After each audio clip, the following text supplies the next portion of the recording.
After giving birth alone because my husband was too busy driving his mother to a spa, I came home to find my Emile had rearranged my entire house, replaced my baby's name on the wall with her own. "He'll call me Mom. That's how it works in our family," she said. My husband just nodded and said, "Don't be so sensitive." I held my baby tight, took a deep breath, and that night, I gave birth to my son alone. No one was there when I screamed through contractions. No one held my hand when the epidural failed on the first try. No one wiped the sweat from my forehead or kissed me when I was finally told to push. Derek wasn't there. He was with his mother, Marlene, at a spa. Let me back up. Derek and I had been married 4 years. We lived in a quiet part of Hendersonville, North Carolina. Small town. Close enough to Asheville for weekend trips but far enough that things stayed quiet. I thought we were solid. I thought he loved me. When I got pregnant, things started changing. At first, it was little things.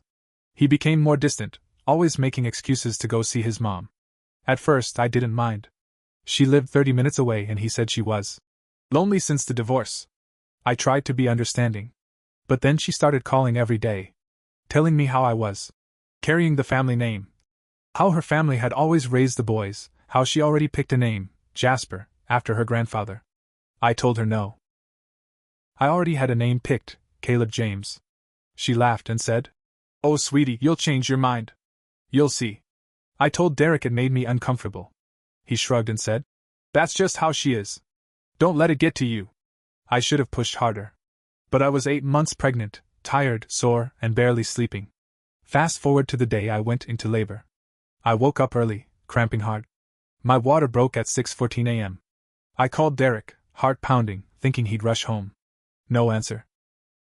I called again. Straight to voicemail. I called a third time. Finally, he picked up. I could hear soft music in the background. Birds. Running water. "Hey," he whispered. "Everything okay?" My water broke. Silence. Then, "Shit. Listen. I just dropped Mom off at her spa thing. It's like a whole appointment day. Massages, facials, all that. She's been looking forward to this." I could barely form words. "You're not coming?" "I mean, I can, but she's gonna freak." "It's not like you're delivering in the next hour, right?" That was it for me. I called a cab. Took myself to the hospital. I sat in triage for 30 minutes before they even got me a room. Alone. I texted him updates. He texted back once. "Keep me posted." That was it. I gave birth at 10:24 a.m. My son came into this world pink and screaming. I named him Caleb James right then and there. Filled out the paperwork myself. When Derek finally showed up, it was almost 5 p.m. He had a smoothie in his hand and said, "Long drive." Her spa was way out in Black Mountain. But I made it. "You okay?" I didn't answer. I was too tired. Too stunned. He barely looked at Caleb. Took a picture for his mom, then sat down and started scrolling through his phone. I remember thinking, this isn't normal. This isn't love. We came home 2 days later. That's when the real slap hit me. As soon as we walked in, I noticed the couch had been moved. There was a fake floral centerpiece on the dining table that I'd never seen before.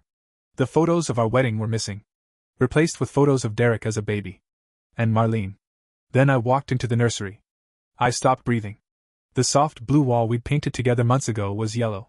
The letters I had hand-painted over the crib, Caleb James, were gone. In their place? Big, bold, white cursive letters that spelled Marlene. There were framed photos of her. Some of them weren't even with us. Just her holding babies, other people's babies. I opened the closet. All the baby clothes I'd folded were shoved aside. New ones were in their place. Tags still on. Some had property of grandma stitched in. I was frozen. Derek was behind me, holding the car seat. He didn't say a word. Marlene came around the corner with a smug smile, holding a cup of herbal tea. "There she is," she said. "You're gonna love what I did with the place."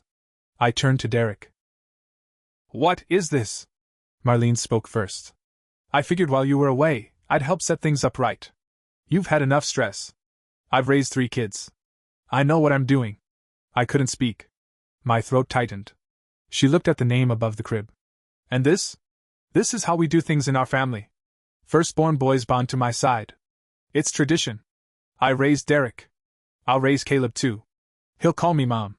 I laughed. A sharp, hollow sound. Derek didn't say anything. He just shrugged and said, "Don't be so sensitive." She meant well. That was the exact moment something inside me died. That night, they both slept in our room. She insisted on staying to help with the night feedings. I didn't fight.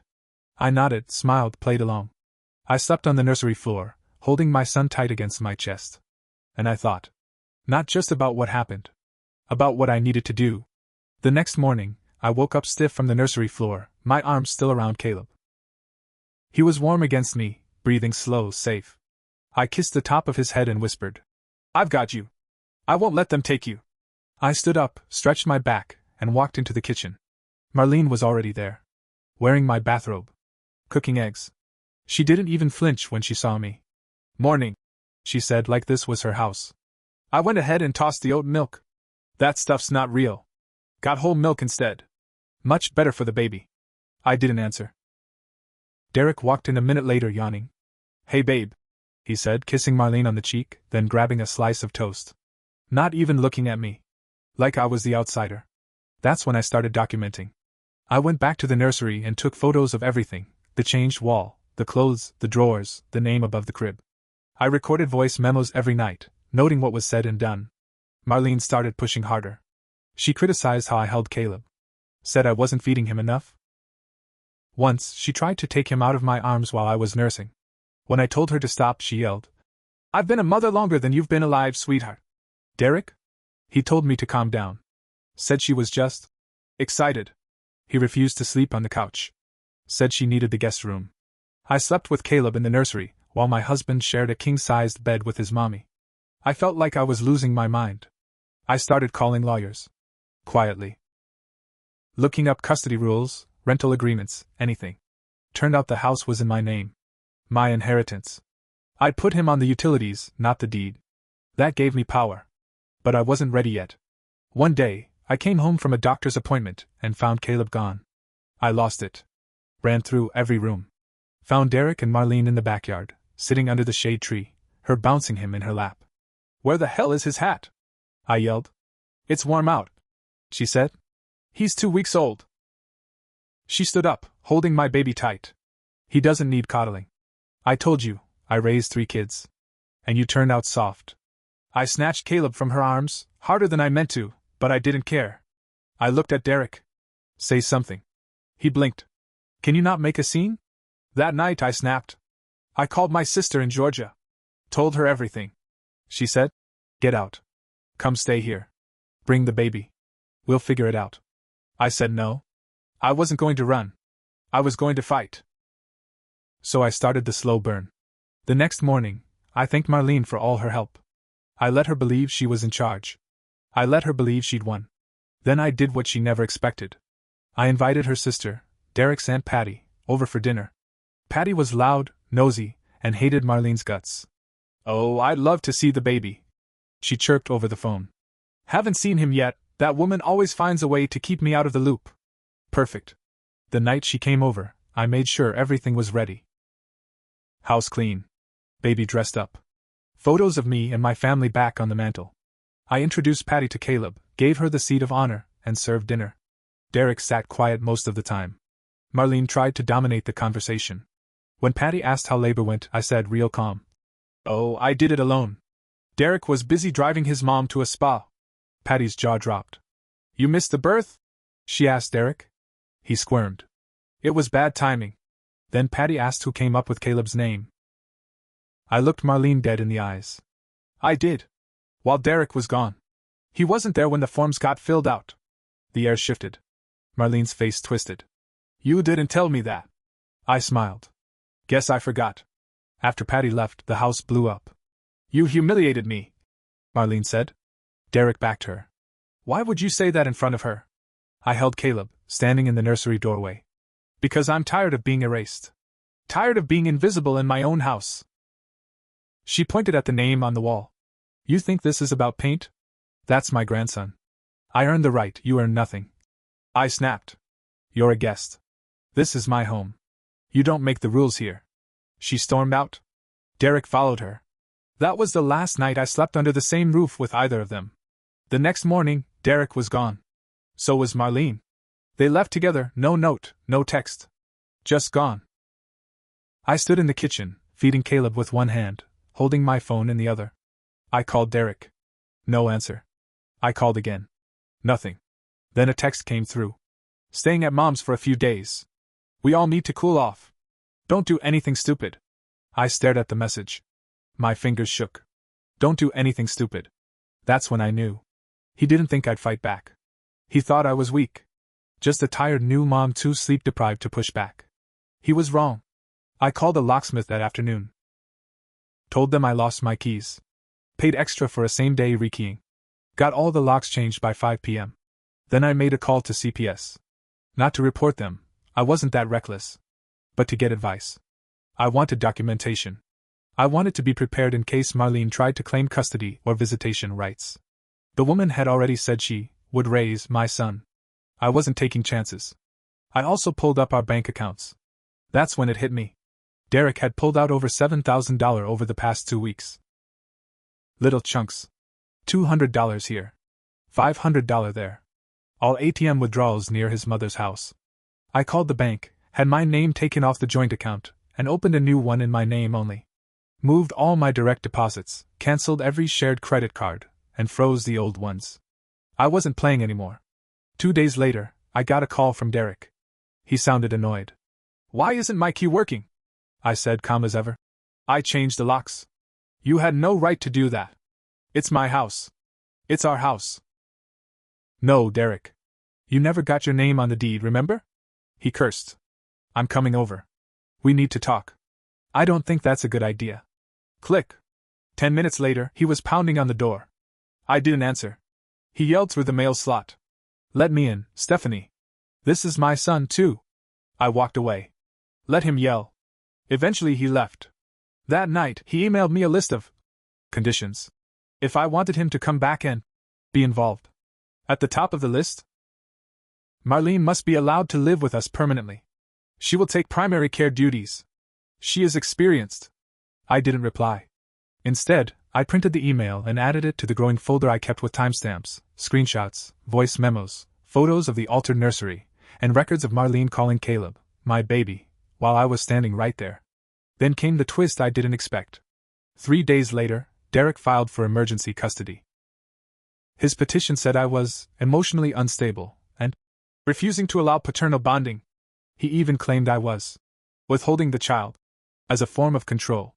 The judge didn't grant emergency custody, but they did schedule a hearing. I had less than a week to prepare. I hired a lawyer. Cost me almost all of my savings, but she was sharp and fast. We gathered everything. The spa excuse. The absence at birth. The nursery transformation. The emails. The money he pulled.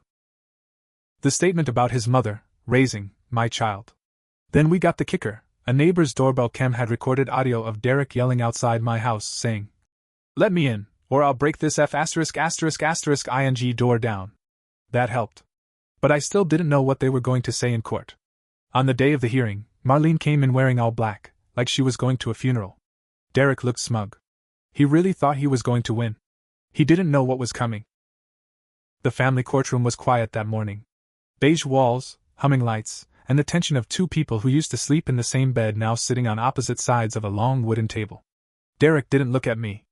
Marlene sat behind him, clutching her purse like it was going to jump out of her lap.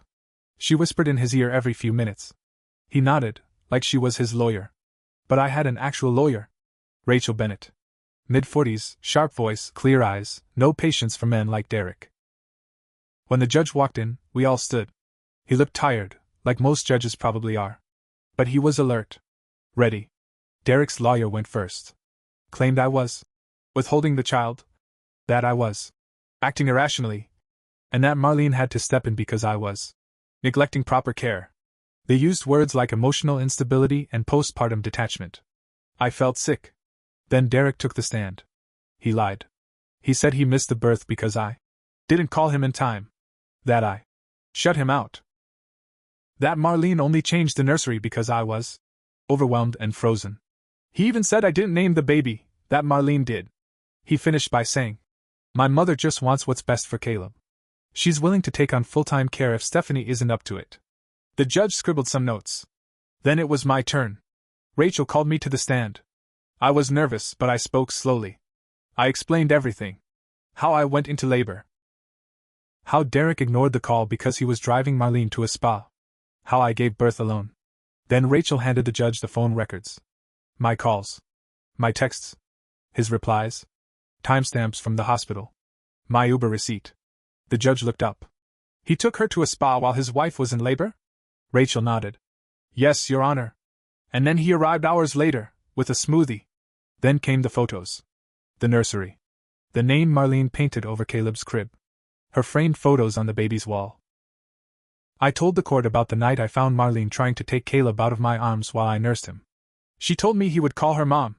She said she raised Derek, and she would raise Caleb. She said, and I quote, "That's how it works in our family." Then Rachel played the doorbell cam audio. Derek's voice, clear and angry. "Let me in, Stephanie. This is my son, too. Let me in or I'll break this ****ing door down." Silence in the room.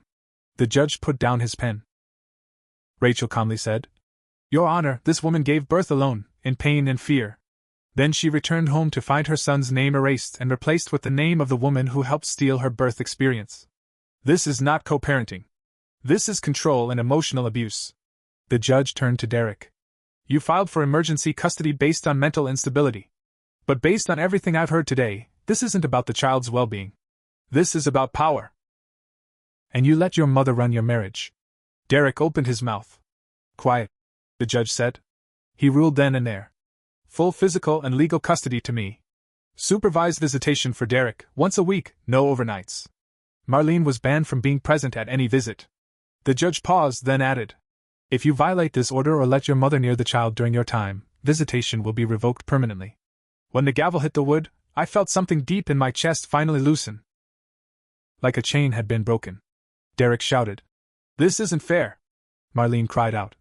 She brainwashed him against me. But no one cared. Not the judge. Not the clerk. Not even the bailiff, who started escorting them out. I didn't stop there. I went home, filed for divorce the next morning. Filed a restraining order against Marlene that same week. Sent copies of the court ruling to Derek's job. He had listed Caleb as a dependent for insurance, illegally. They docked him for fraud and put him on probation. Then I found the real nail in the coffin.